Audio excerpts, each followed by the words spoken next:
Welcome, Rob.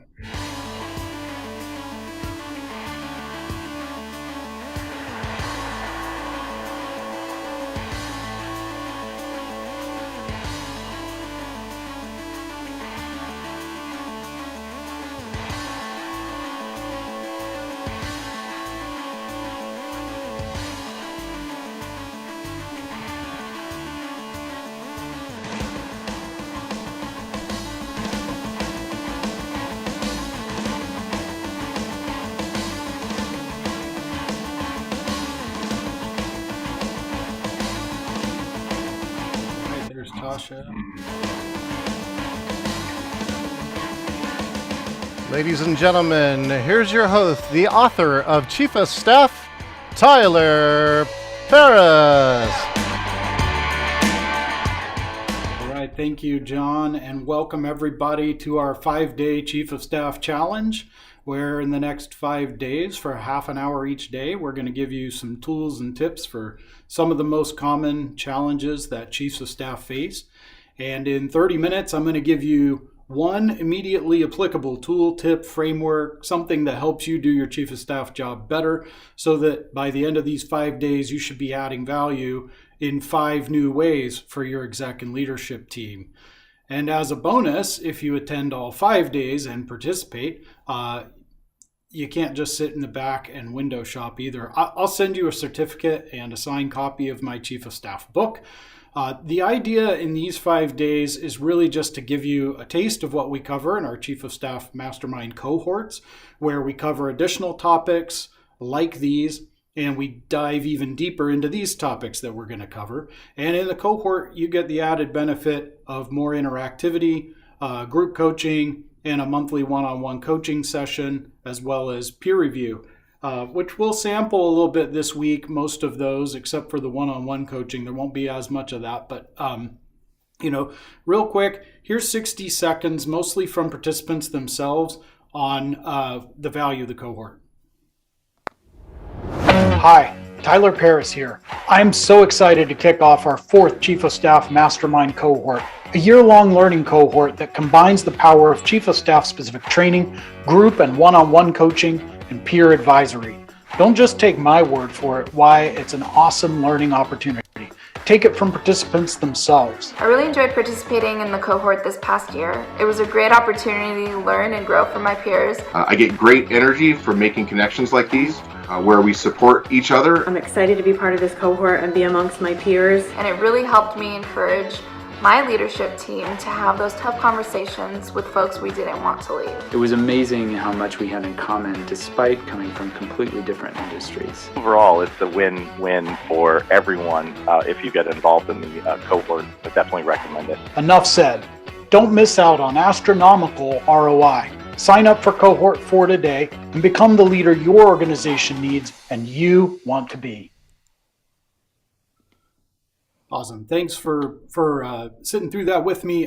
If you've been to any of our events, you know that I like to give each person the chance to check in and connect with the group.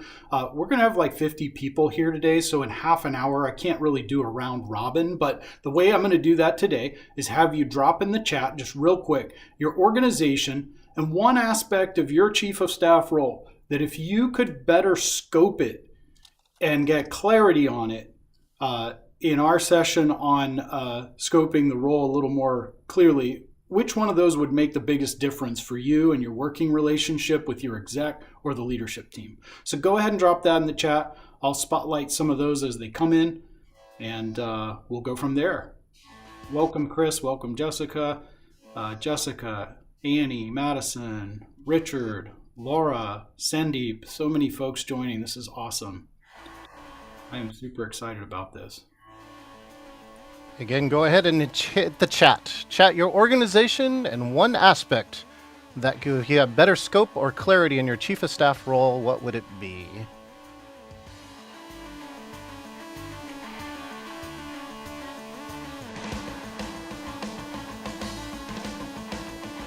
Manzi in the house. Tyler? College track, change management. Yes. Okay, good. fractional chief of staff for multiple principals. Best way to identify delegation opportunities. Excellent. Amazon resource planning. Scope of goal tracking throughout the year. Okay, life sciences, integration, and strategy planning. Leap Cure, people ops, culture building. Excellent, excellent. Canvas, chief of staff to the CEO, designing conversations with leaders to drive quicker decision making. Ooh, good. All right. Philadelphia 76ers, chief of staff for GM, VP, strategy and vision, deeper insight into principals, challenges. Okay, cool.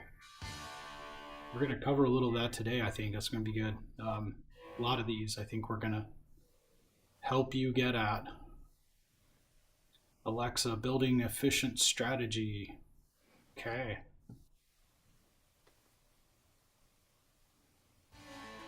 We've still got a few more.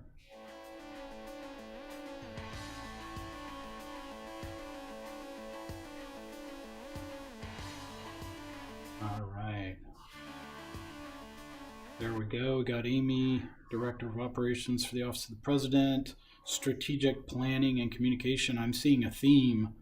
There's quite a few on strategy, planning, maybe efficient strategy. So I think that's a good collection we got there. Yeah, we're going to go ahead and come back to those in a minute. For those of you who don't know me, I'm Tyler Paris. I'm a former corporate chief of staff. I'm pretty sure I've researched and written more than anyone in the world on the chief of staff role. I've built the chiefofstaff.expert community, which is now more than 1,200 strong, with chiefs of staff from small, mid-size, and enterprise companies, nonprofits, government. And as another point of introduction, for those of you who don't know him, I'd like to introduce the illustrious Chen, CEO of Engaging Virtual Meetings and author of a book by the same name, as well as a conference by the same name. And John has become a partner of mine in producing this event. We'll talk a little bit more about why this coming Wednesday on day 3, but for now, we're going to dive right in. So here's how the chief of staff role often works. And it might relieve you to know this. It might not help much, but I'm going to share it anyway because it's so common.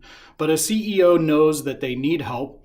They're not sure exactly what kind of help, so they hire a chief of staff role to kind of figure it out as they go. And that works out pretty well, a surprising amount of the time, actually. They're smart people. They figure it out. But here's the thing. It takes the average CEO, chief of staff tandem 9 months to get clear on how the chief of staff role can add maximum value. In fact, as recently as last week, 80% of you said that you've asked your boss for more direction and not gotten it.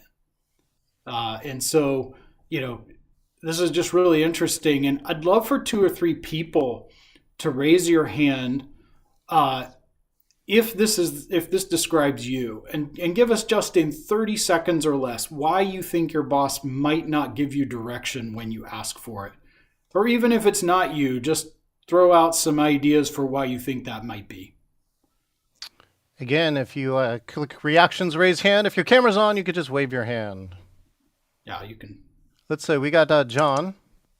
Hey, John. I think a lot of times it is because they don't know themselves, potentially. Good call. They don't know themselves. That's right. Thank you, John. Anybody else?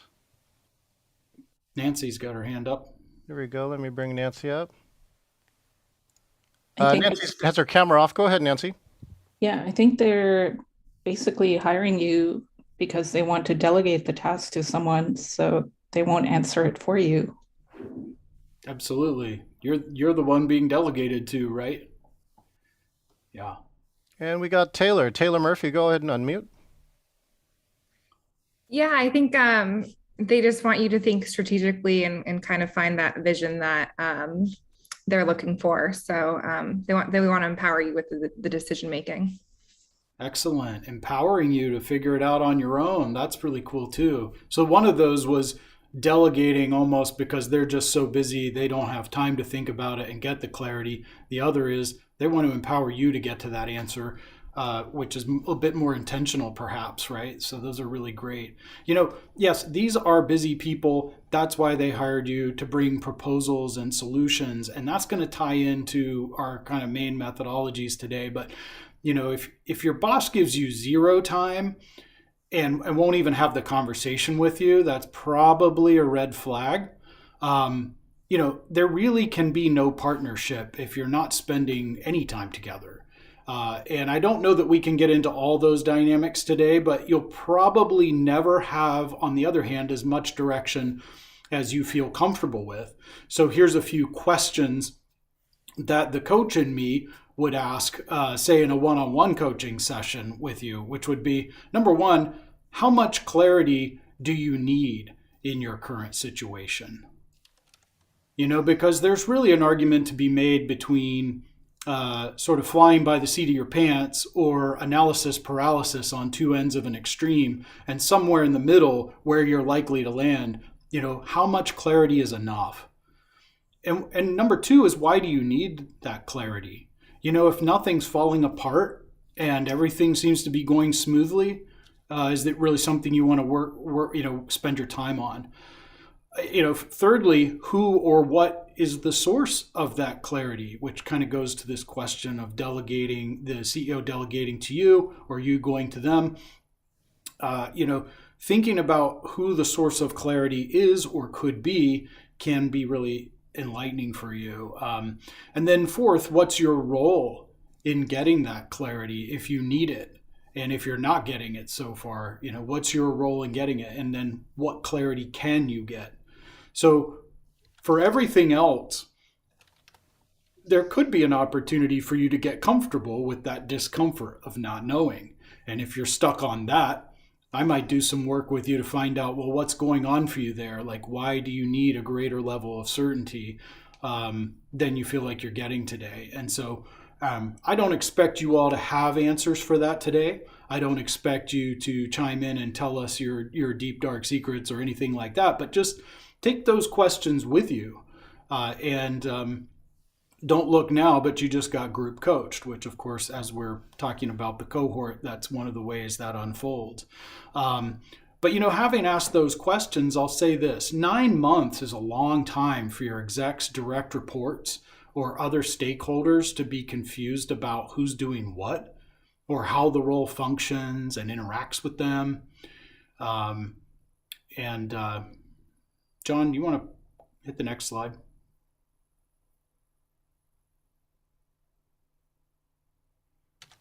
Yeah, there's that slide about expectations. Yeah, the expectations are the same. They're just really different. Not having clarity for 9 months and instead having, sort of missteps and resistance and other things along the way, it can make your exec look disorganized. It can diminish their leadership credibility. And that's really hard to rebuild once it's gone. So you want to get off to as good a footing as you can. And then, John, finally, the last slide there is, it also generates a lot of uncertainty about how much and why the leadership team need to work through you as an intermediary for certain things when maybe they went directly to the exec before, or maybe they went more frequently, or with a different cadence without an intermediary, or that kind of thing. In lieu of a narrative from the exec about that, they will fill in the gaps with their own stories. And that time of uncertainty creates what I call the wedge effect. Rather than bringing your exec and leadership team closer together and moving more like a team together, it drives a wedge between them. And you get caught in the middle of that. And that might answer part of that question we asked earlier about why you need clarity. Some of the answers might be in there, but you want to get as clear as you can as early as possible, even if you may never get the full clarity you're looking for.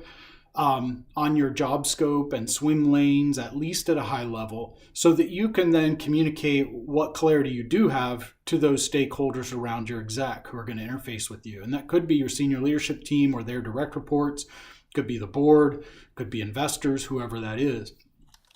And if you take a proactive approach and some thoughtfulness, you can really scope the role with an appropriate level of detail that adds real value, not just for you and your exec working together, but for all those other stakeholders and your partnership with them for the betterment of the organization, which is what we're really after. So even in a well-scoped chief of staff role that's been in place for a while and has a lot of expectations around it, the role can evolve over time. So maybe you're not as certain today about aspects that you once were clear about. Maybe things have changed a little bit. And there can be inflection points throughout your tenure where you revisit the assumptions of what the CEO and their team need from the chief of staff role. And then you adjust that to accommodate unfolding realities. So whether you're new to the role, whether the chief of staff role is new to your organization, or you're at an inflection point for a role that's been around a while, we're going to focus today on ways to get at least some clarity on how your role can add the biggest value and make the biggest difference for the exec to all those things you chatted about a little bit ago. So let's just take a minute. I'd love for you to chat for me two things. Number one, what is a strategy you've used to try and scope your chief of staff role or better define the working relationship with your principal executive? And for bonus points, if you want to throw in that a number or throw a number on top of that, on a scale of 1 to 10, with 10 being the best and 1 being the worst, how would you rate that approach? Was it successful? Did you fall flat on your face and chalk it up to a learning experience? Just go ahead and drop those two things in the chat for us, and I'll highlight some of those as they come in.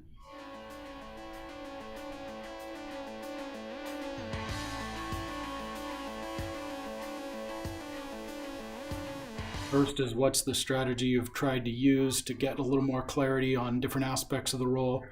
Second of all, is a 1 to 10 assessment of how it went.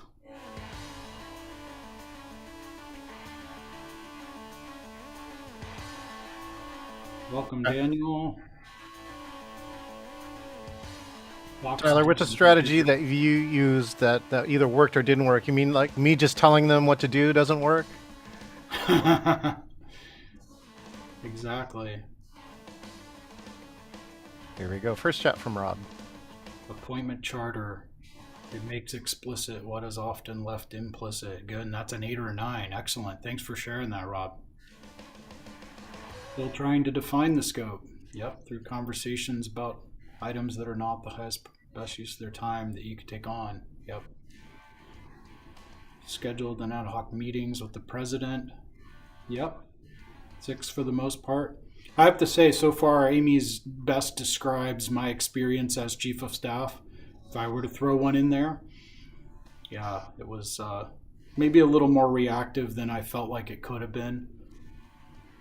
Alex says, creating a project snapshot in a spreadsheet with descriptions of the project, the role, and what my success would look like for each. 7, good. Deliberate conversation where I define the buckets and time allocated versus buckets and assessment is an 8. Yeah, okay. Got it. Both prepared role expectations, ownership outline, reviewed live together. Probably an 8 or 9 for effectiveness. Excellent.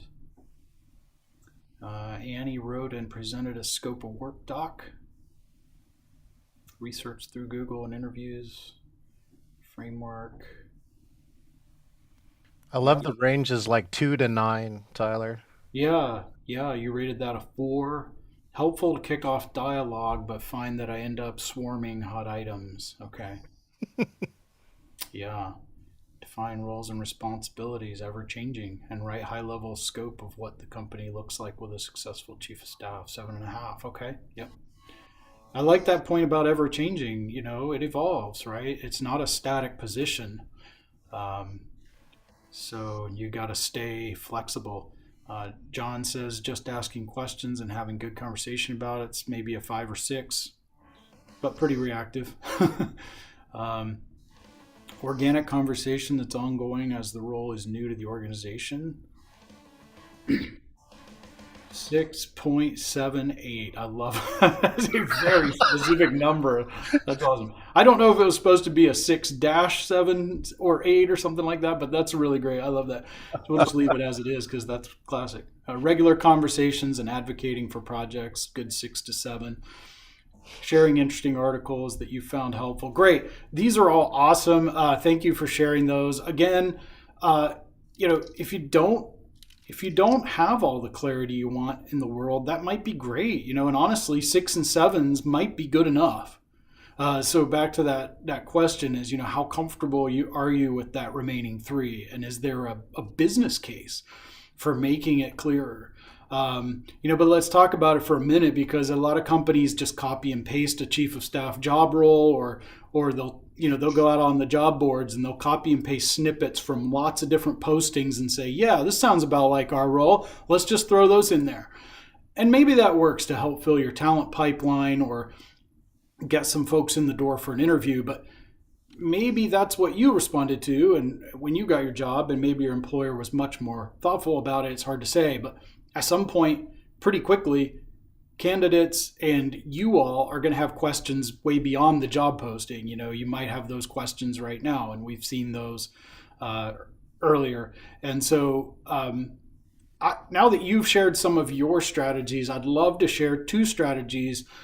One comes from just repeated interviews I've done with chiefs of staff over the years. And gosh, I don't actually have a great count at this point, but I know it's more than 1,200 interviews with chiefs of staff at this point.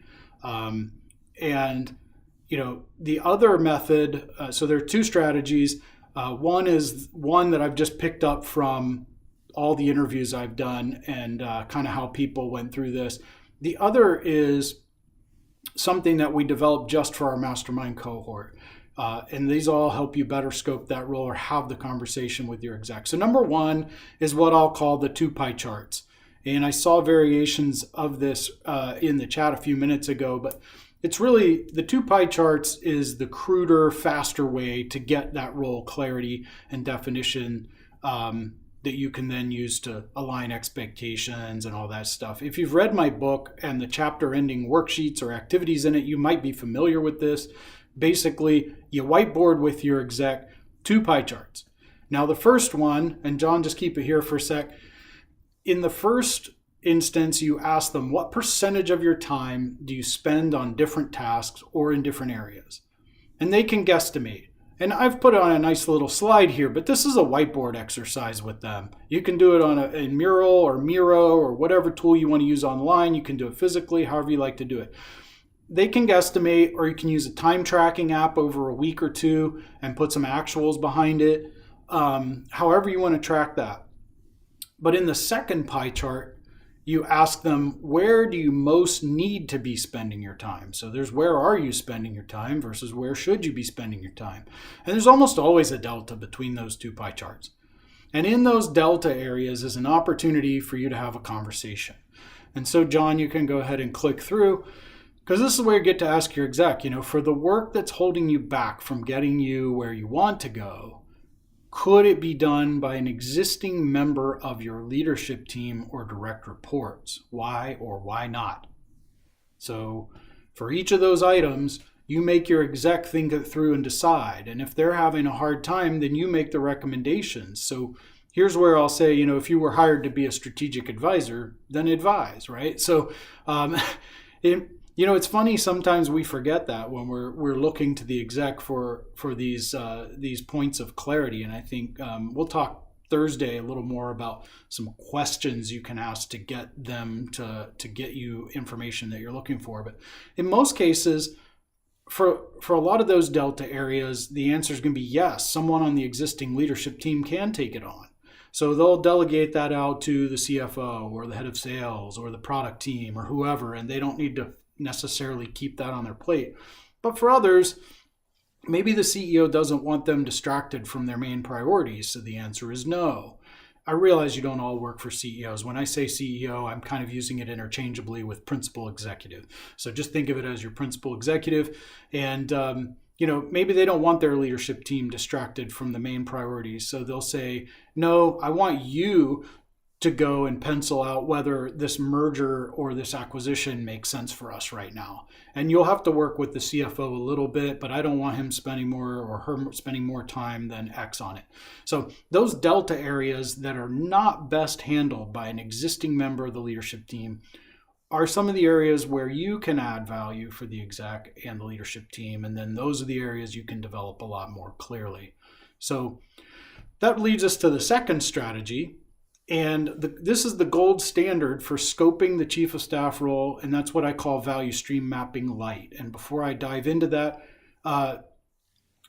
we remember that conversation about asking your exec for clarity and not getting it. This is a tool you can use to get that clarity and to get them to react to something where you're bringing them a solution or a proposal and they can react to it. So even if it's not perfect, it's kind of getting you in the right direction and letting you have the conversation you need to. So, what I've seen a lot of times, and in most cases, if you've been waiting for clarity, you'll keep waiting. So, giving us the clarity we want might never bump to the top of their list. And, one exec said to me early in my career, bring me solutions, not problems. So here's how we're going to do it. Many of you might be familiar with value stream mapping because your company might do it with customers to gain feedback on existing products or experiences with your organization. But the idea is simply that you identify a primary stakeholder. And when you do it with customers, it's probably a specific customer and maybe even a specific profile or persona of customer. But for our purposes today, it's going to be your principal exec.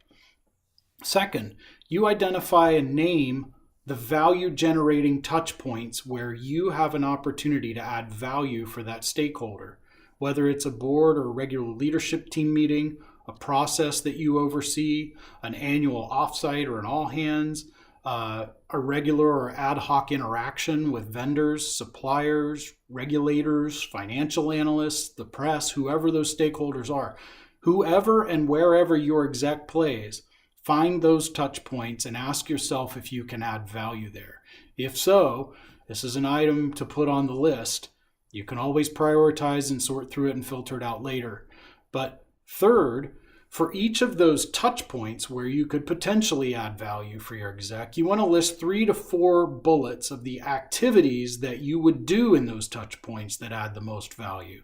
So you might start with 10 bullets, but you might want to whittle them down to the most important so you can always focus on the most important work. So John, can we cue up our example? So if my example is the primary stakeholders, my boss, the CEO, and my value generating touch point is the weekly executive meeting, some value generating activities for my CEO in the weekly executive meeting could include logistics. Like the stakeholders need to know why we're meeting, who's going to be there, what they need to bring, where to be and when. So logistics is one way I could add value. Facilitation is another. So we've got to have a structure and clear expectations for the conversation. How are we going to elicit different points of view? How are we going to generate debate and have a healthy debate? How are we going to set ground rules for the conversation and how the decisions will get made? Especially where it's expected to be contentious, or we know there's going to be some conflict. It's worth noting that sometimes execs want to drive that facilitation work themselves because they recognize there's a lot of power in that. But sometimes they want to be really present in the conversation and they want someone else focused on the structure and the driving and the logistics. So you can think about that. And then finally, who signed up for what, by when, the RACI and other clarifying agreements. So it's that what, so what, and what now of the meeting. Somebody who synthesizes the information at the end of the meeting and really, gets that in front of them. So you can put that value stream light, and I'll call it light because value stream mapping can be a month-long process or a weeks-long process. You could do this in an hour or so, and you can put that in front of your exec and use it as the basis of a discussion, right? To say, these are the touch points. These are the places where you are. These are the places where I see us needing, where I see me needing to get involved and add the value for you. Here's how I think it could go. And here's what my strengths are to bring on that. And then you you cue that up for them so that they can react to it. So even if you're not bringing the solution, you're bringing some possibilities to them that maybe they haven't thought about, that they get a chance to react to. Okay. So now I realize we're almost over at the end of our time, and actually I was going to have you do an example. I think we might have spent more time highlighting the chats than I was expecting, honestly, but that's okay. We'll come back to this. So that's value stream mapping light. You could probably knock that out pretty quickly so that you know what you're working on. You and your exec can communicate about the role and expectations to the rest of the team and their direct reports, and your leadership team to know what those expectations are. So there you have two tools that you could use to start getting at scope clarity, role clarity, and scope, so that you can add the most value, be the most effective, and improve your working relationship with your exec and your exec's leadership team. Now, I hope that you've gotten something of value from that today. I'd love it if on your way out the door, and I realize we're at the end of our time, if you could tweet real quick just one thing of value you've taken from this chat.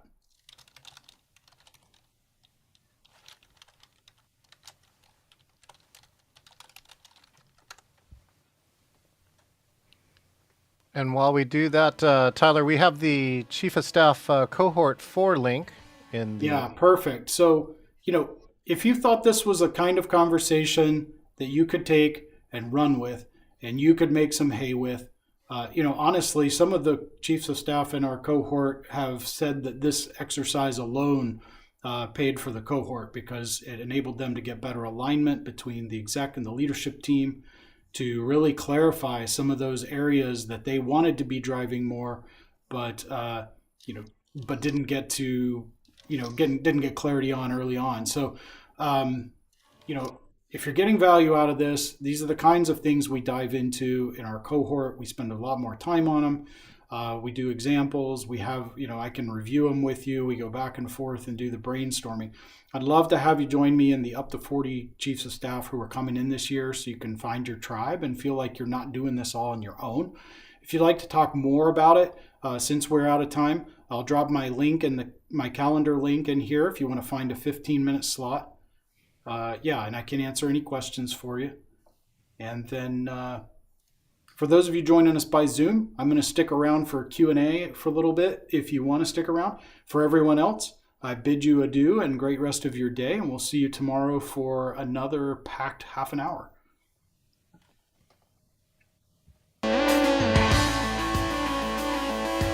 Thank you. You've been in Tyler Paris's 5-day Chief of Staff Challenge. Be here tomorrow at the exact same time for the next stage and the next challenge of the Chief of Staff